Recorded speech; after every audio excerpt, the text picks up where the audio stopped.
Hello students, आज हम पढ़ने वाले हैं चैप्टर 7 ट्राइंगल्स और ये है उसका लेक्चर नंबर 1। तो चलिए स्टार्ट करते हैं इंट्रोडक्शन पार्ट से। तो अगर हम ट्राइंगल की बात करें तो ट्राइंगल कैसा दिखता है, तो यहाँ पर मैंने एक ट्राइंगल ड्रॉ किया हुआ है। तो देखा जाए बेसिकली तो ट्राइंगल वो शेप है जिसमें हमारे पास क्या होती है, 3 साइड्स होती हैं। अब ये किसी भी तरीके से अरेंज कर सकते हैं आप। अगर मैं इसे ऐसे ड्रॉ करूँ, ठीक है, तो ये भी क्या होगा, ये भी क्या है, ये भी एक ट्राइंगल है। आप चाहें तो इसे ऐसे बना दीजिए, ये एक शेप बना रही हूँ मैं, ये भी क्या है, ये भी एक ट्राइंगल है। बस यहाँ पर कंडीशन ये है कि यहाँ पर 3 वर्टाइसेस, 3 एंगल्स और 3 साइड्स होंगी।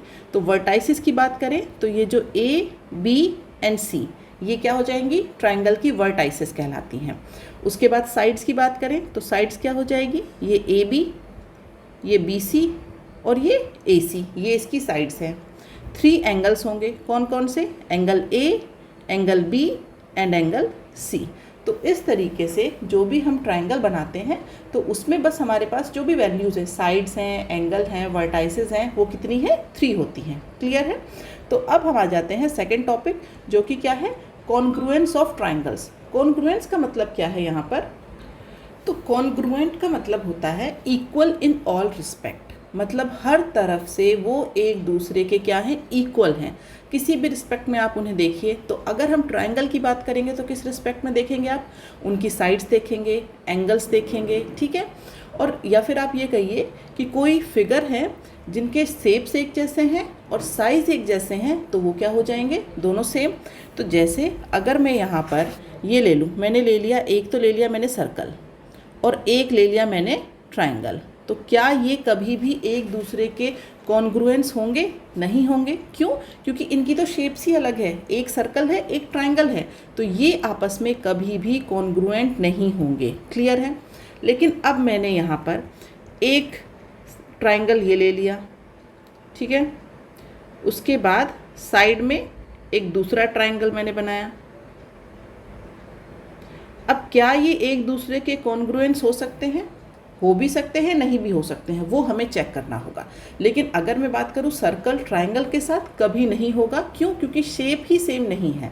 तो उसके बाद बाकी कुछ चेक करने का तो मतलब ही नहीं होता। अगर हम सर्कल की बात करें, कोई वर्टाइस नहीं होती, ट्राइंगल में 3 वर्टाइसेस है, तो देख करके ही हमें पता चल गया कि ये तो शेप ही बिल्कुल डिफरेंट है। लेकिन अगर मैं इन दोनों ट्राइंगल में आपसे कहूँ कि मुझे बताइए ये दोनों कॉन्ग्रुएंट्स हैं या नहीं, तो कहेंगे कि ये हमें चेक करना होगा कि इनके एंगल्स कितने हैं, साइड्स कितनी है, तब हम इस बारे में डिसीजन ले पाएंगे। ऐसे ही अगर मैं यहाँ पर एक दूसरा शेप, मैंने एक स्क्वायर ड्रॉ कर दिया। अब मैंने कहा मुझे ये बताइए ये जो स्क्वायर है ये इस दूसरे स्क्वायर के साथ कॉन्ग्रुएंस होगा या नहीं। तो देख करके हमें ये तो पता चल गया कि ये जो शेप्स हैं ये सेम हैं, ये भी स्क्वायर है, दूसरा भी स्क्वायर है। लेकिन ये जो स्क्वायर है, अगर इसकी साइड ए है और इसकी साइड बी है, तो हम देख रहे हैं कि बी इज़ ग्रेटर देन ए। तो यहाँ पर ये भी आपस में कॉन्ग्रुएंस नहीं होंगे। क्यों, क्योंकि शेप तो एक है लेकिन जो इनका साइज़ है वो डिफरेंट है। तो कॉन्ग्रुएंस के लिए कंडीशन क्या है, शेप और साइज़ दोनों क्या होने चाहिए, सेम होने चाहिए। तब हम कह पाएंगे कि ये जो 2 शेप है वो आपस में क्या है, कॉन्ग्रुएंस है। ओके। तो अब हम आ जाते हैं criteria for congruence of triangles. तो अब अगर हम 2 ट्राइंगल्स की बात करें, आपको 2 ट्राइंगल गिवन है और पूछा जाए कि या ये बताइए कि ये कॉन्ग्रुएंट है या नहीं, तो फिर कैसे बताएंगे। तो अगर मैं यहाँ पर 2 ट्राइंगल ड्रॉ करूँ, अब यहाँ पर मैंने 2 ट्राइंगल लिए हैं, एक तो है ट्राइंगल ए बी सी और दूसरा है ट्राइंगल पी क्यू आर। तो मैंने यहाँ पर ये लिखा है कि ये दोनों ट्राइंगल आपस में कॉन्ग्रुएंस हैं। तो कॉन्ग्रुएंस लिखते कैसे हैं, वो हम इस तरीके से लिखते हैं कि A B C triangle equal कर दीजिए पी क्यू आर के, और फिर ये वाला जो साइन होता है ना इक्वल के ऊपर, ये लगाना ज़रूरी होता है। इससे रिप्रेजेंट होता है कि ये जो दोनों ट्राइंगल हैं ये आपस में क्या है, ये आपस में कॉन्ग्रुएंस हैं। अब यहाँ पर ये कॉन्ग्रुएंट कैसे हैं, तो उसके लिए हम देखते हैं। यहाँ पर ये देखिए 3 जो साइड्स हैं, इसकी भी 4, 5 एंड 6 सेंटीमीटर है और ये भी 4, 5 एंड 6 सेंटीमीटर है। उसके अलावा ये गिवन है यहाँ पर कि ये वाला जो एंगल है, ये एंगल बी, ये किसके इक्वल है, एंगल पी के इक्वल है। जो एंगल आपके पास ए है वो किसके इक्वल है, वो एंगल आर के इक्वल है। जो एंगल सी है वो किसके इक्वल है, वो एंगल क्यू के इक्वल है। दैट मीन्स आप यहाँ पर कह सकते हैं कि ये जो वर्टाइसिस ए है, ये जो वर्टाइसिस ए है ये किसके इक्वल है, ये है पी के इक्वल। जो ए है वो है आर के इक्वल, क्योंकि आप यहाँ पर एंगल से भी कंपेयर करेंगे। ओके, तो जो ए है वो किसका काम कर रहा है, आर का। जो बी है वो किसका काम कर रहा है, पी का। जो सी है वो किसका काम कर रहा है, क्यू का। ठीक है, तो जो ए है आर के इक्वल है, बी पी के इक्वल है और सी क्यू के इक्वल है, क्योंकि हम एंगल से भी देखेंगे। अब आप यहाँ पर भी देख सकते हैं कि ये जो ए है इससे क्या कनेक्टेड है, इससे एक तो 4 सेंटीमीटर की तरफ जा रहा है और एक 6 सेंटीमीटर की तरफ जा रहा है। यहाँ पर देखिए जो आपके पास आर है उससे एक साइड कौन सी है, 4 सेंटीमीटर और दूसरी क्या है, 6 सेंटीमीटर। क्लियर है। यहाँ पर आए हम बी पर, बी से देखिए एक साइड 4 सेंटीमीटर दूसरी साइड 5 सेंटीमीटर, और बी किसका काम कर रहा है, पी का। तो एक साइड 4 सेंटीमीटर और दूसरी साइड 5 सेंटीमीटर। सी पर आ गए, एक साइड 5 सेंटीमीटर और दूसरी साइड 6 सेंटीमीटर। तो इस तरीके से ये वर्टाइसिस एक दूसरे को रिप्रेजेंट कर रही है। तो यहाँ पर हमने देखा कि ये जो दोनों ट्राइंगल हैं ये आपस में क्या है, कॉन्ग्रुएंट है। अब यहाँ पर हम एक एक्सियम पर आते हैं जिसे हम कहते हैं SAS कॉन्ग्रुएंस रूल। SAS का मतलब होता है यहाँ पर साइड एंगल साइड। ठीक है, तो इसमें कहा जाता है two triangles are congruent if two sides and the included angle of one triangle are equal to the two sides and the included angle of the other triangle. ठीक है, और ये चीज़ याद रखिएगा कि SAS रूल्स होता है लेकिन ASS और SSA रूल नहीं होता। मतलब यहाँ पर मीनिंग क्या है वो देख लेते हैं। जैसे मैंने ये एक ट्राइंगल ड्रॉ किया, ये हो गया हमारे पास एक ट्राइंगल ABC। ठीक है, अब एक दूसरा ट्राइंगल ले लिया मैंने, ये जो दूसरा ट्राइंगल है ये हो गया हमारे पास PQR। तो इसे बना दीजिए ABC और ये हो गया PQR। अब ये दोनों ट्राइंगल कॉन्ग्रुएंट होंगे, लेकिन कब, जैसे यहाँ पर एक साइड ले लीजिए ये वाली AB, दूसरी साइड है BC।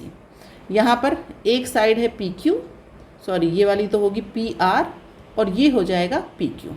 अब यहाँ पर ये कहा गया है साइड एंगल साइड, मतलब अगर ये जो AB है, ठीक है, ये जो AB है ये क्या है हमारे पास, इक्वल है माना कि किसके, PR के।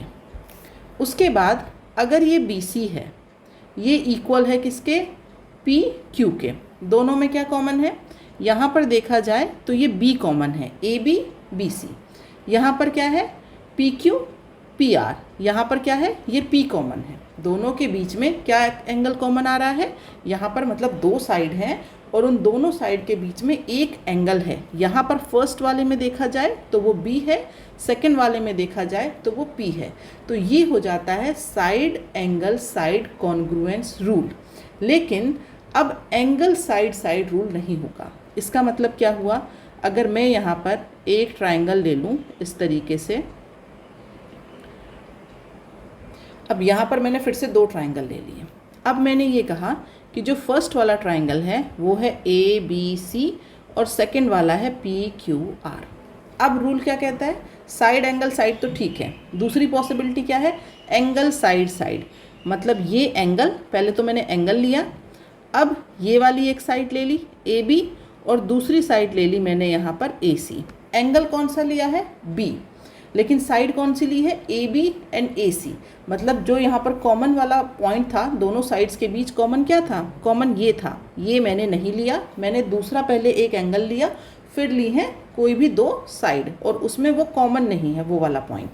ठीक है, तो यहाँ पर फिर जब मैं इसे दूसरे ट्राइंगल के साथ कंपेयर करूँगी इसी तरीके से, तो यहाँ पर ये दोनों ट्राइंगल कॉन्ग्रुएंट नहीं होंगे आपस में। ओके, दूसरा केस क्या है, SSA। मतलब अगर मैं ये साइड ले लूँ PQ, उसके बाद फिर मैंने साइड ले ली RQ ये वाली, और फिर मैंने एंगल ले लिया यहाँ पर ये वाला ले लिया। ठीक है, अब इन्हें कॉन्ग्रुएंट कर करके देखूंगी आपस में, तो भी ये क्या होंगे, आपस में कॉन्ग्रुएंस नहीं होंगे। तो कॉन्ग्रुएंस का रूल क्या है कि जब हम कभी भी कॉन्ग्रुएंट करने के लिए दो साइड और एक एंगल लेंगे, यहाँ पर आप क्लियरली देखिए साइड्स कितनी है, दो, एंगल क्या है, एक। यहाँ पर भी साइड दो एंगल एक, साइड दो एंगल एक। लेकिन करना क्या है, जो दो साइड्स होंगी उनके बीच जो कॉमन वर्टाइसेस है एंगल वो लिया जाएगा। क्लियर है कि यहाँ पर आप देखिए जो भी ट्राइंगल मैंने लिया है, दोनों ट्राइंगल में दो साइड्स ली हैं, तो साइड है ए बी और बी सी, तो इनके बीच कॉमन क्या है बी। यहाँ पर क्या है P Q and P R दूसरे ट्राइंगल में, लेकिन कॉमन क्या है पी। तो दो साइड के बीच में जो एंगल आ रहा है आपको सिर्फ उसे लेना है, तभी दो साइड के साथ एक एंगल वाला जो कॉन्ग्रुएंस का रूल है वो सक्सेसफुल होगा। तो आप हमेशा SAS रूल को फॉलो करेंगे, ASS या फिर SSA रूल फॉलो नहीं होगा। ओके, अब हम आ जाते हैं एग्जाम्पल नंबर 1 पर और इसे देखते हैं कि यहाँ पर क्वेश्चन में क्या कहा गया है। ठीक है, तो 7.1 एक एक्सियम है जिसके प्रूफ की ज़रूरत नहीं है, बस इतना याद रखना है कि दो साइड और उनके बीच एक एंगल, और ये वाला कॉन्ग्रुएंस रूल जब लगता है तो दोनों ट्राइंगल क्या होते हैं इक्वल। तो यहाँ पर हमें गिवन है OA is equal to OB। तो यहाँ पर डायग्राम में भी बनाया गया है, यहाँ पर ये जो OA है ये इस OB के क्या है इक्वल, तो हम लिख लेते हैं OA is equal to OB। इसके अलावा अब गिवन है OC is equal to OD, तो या फिर OD is equal to OC, जो गिवन है वही लिख दिया। अब यहाँ पर हमें क्या बताना है, सबसे पहले तो कि ये जो दो ट्राइंगल बन रहे हैं ये आपस में क्या है कॉन्ग्रुएंस है। दूसरा फिर हमें बताना है कि ये जो AD है, ये जो AD ये लाइन ये इस BC के क्या है पैरेलल है। तो ये हमें दो चीज़ें यहाँ पर प्रूव करनी है। तो अगर मैं फर्स्ट पार्ट की बात करूँ जहाँ पर आपको ट्राइंगल AOD ये आपको कॉन्ग्रुएंस बताना है ट्राइंगल BOC के, तो इसकी जब हम बात करें तो यहाँ पर देखिए कौन सा रूल लगाएंगे हम, SAS। ये क्या होता है साइड एंगल साइड। ठीक है, अब यहाँ पर देखिए अगर मैं ये कहूँ ये जो AB और ये जो है हमारे पास CD, ये हमारे पास क्या है, ये हमारे पास दो लाइन है। ठीक है, अब ये जो दोनों लाइन है एक दूसरे को कहाँ पर कट कर रही हैं, पॉइंट O पर। तो ये जो एंगल फॉर्म हो रहा है कौन सा एंगल, एंगल AOD एंड दूसरा एंगल है एंगल BOC, ये इक्वल होंगे। क्यों होंगे, क्योंकि वर्टिकली अपोजिट एंगल हैं। ये चीज़ हम जानते हैं। इस तरीके से दो लाइंस जब एक दूसरे को क्रॉस करें तो यहाँ पर ये ऊपर नीचे वाले ये जो दोनों एंगल हैं या फिर ये वाले जो दोनों एंगल हैं ये आपस में क्या होते हैं इक्वल होते हैं। क्यों, क्योंकि ये वर्टिकली अपोजिट एंगल कहलाते हैं। ठीक है, तो यहाँ पर आप लिख सकते हैं वर्टिकली अपोजिट एंगल। ठीक है, तो इस तरीके से यहाँ पर मैंने लिख दिया, उससे ये दोनों एंगल्स जो हैं हमारे वो क्या है इक्वल। तो अब आप यहाँ पर देखिए अगर मैं साइड्स की बात करूँ तो यहाँ पर गिवन है कि ये जो OA है ये किसके इक्वल है, OB के इक्वल है। जो हमारे पास OC है वो किसके इक्वल है, OD के इक्वल है। तो यहाँ पर इन दोनों ही साइड्स में कौन सी वर्टाइसिस कॉमन है, O वर्टाइसिस कॉमन है। ठीक है, ये है आपके पास OA और ये है OD। इसके बीच कौन सा एंगल है, इसके बीच एंगल है O। ऊपर की तरफ जाते हैं, ये क्या है OC और ये क्या है OB, और कॉमन क्या है यहाँ पर, कॉमन है आपके पास O। ठीक है, तो दो ट्राइंगल हैं आपके पास, या फिर यूँ कहिए कि आप अलग अलग बना लीजिए इन ट्राइंगल्स को इस तरीके से। तो एक ट्राइंगल ये हो गया और दूसरा ट्राइंगल आपके पास ये हो गया। ठीक है, तो अगर मैं फर्स्ट ट्राइंगल की बात करूँ तो यहाँ पर मैंने ले लिया इसे एंगल O, ये भी हो गया एंगल O। अब ये कहा गया है कि ये जो AO है और ये है D, ये है आपके पास OC और ये है B। ठीक है, अब यहाँ पर ये कहा गया है कि जो OA है वो OB के इक्वल है, OA OB के इक्वल है, और ये जो हमारे पास OD है ये किसके इक्वल है, ये OC के इक्वल है। ठीक है, तो यहाँ पर अब इन दोनों ट्राइंगल में देखिए दो साइड हैं, कौन कौन सी, OA और OD। इस वाले ट्राइंगल की अगर मैं बात करूँ OA एंड OD, कॉमन क्या है, कॉमन है इनके बीच एंगल O। यहाँ पर अब हम गए तो यहाँ पर दो साइड्स कौन सी हैं, एक है आपके पास एक है आपके पास OC और एक है आपके पास OB। दोनों के बीच कॉमन क्या है, कॉमन है एंगल O, कॉमन है। तो इसका मतलब यहाँ पर ये हो जाएगा साइड एंगल साइड। क्यों, क्योंकि साइड है उसके बीच एक एंगल है जो दोनों में कॉमन है, फिर साइड है, तो side angle side congruence rule से ये जो दोनों ट्राइंगल हैं आप कहेंगे बाय दिस रूल, ये वाले जो रूल से हम कह सकते हैं कि ट्राइंगल, क्या लिखा हुआ था उसने ट्राइंगल का नाम, AOD, ये हमारा कॉन्ग्रुएंट होगा ट्राइंगल BOC के। अब आ जाते हैं दूसरे पार्ट पे। इसके सेकंड पार्ट में हमें क्या प्रूफ करना है, हमें प्रूफ करना है AD पैरेलल BC। तो अब मुझे बताइए इस डायग्राम में, फिर से बना लेते हैं डायग्राम को। डायग्राम कुछ इस तरीके से है। यहाँ पर कहा गया है ये प्रूफ करना है ये जो AD है ये BC के पैरेलल है। तो अभी हमने क्या प्रूफ किया कि ये जो दोनों ट्राइंगल हैं ये क्या है, कॉन्ग्रुएंट है। अभी फर्स्ट पार्ट में प्रूफ किया।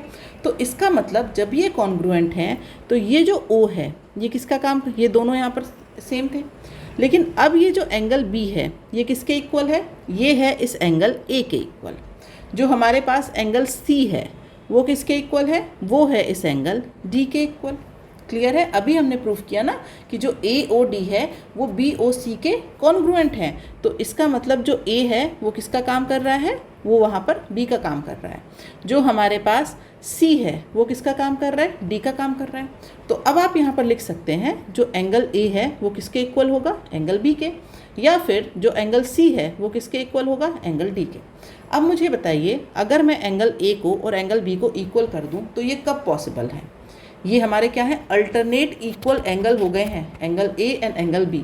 ये जो इस तरीके से पाथ बनता है तो ये एंगल B इस एंगल A के क्या है, इक्वल है। अगर आप इतना डायग्राम ड्रॉ करें CB और ये हो जाएगा AD, ठीक है। बीच वाली ये जो लाइन है ये मैंने ड्रॉ नहीं की, ओके, इसे मैंने रिमूव कर दिया इस तरीके से। तो अब ये एंगल A एंगल B के इक्वल कैसे है, अल्टरनेट इक्वल एंगल जो होते हैं उससे।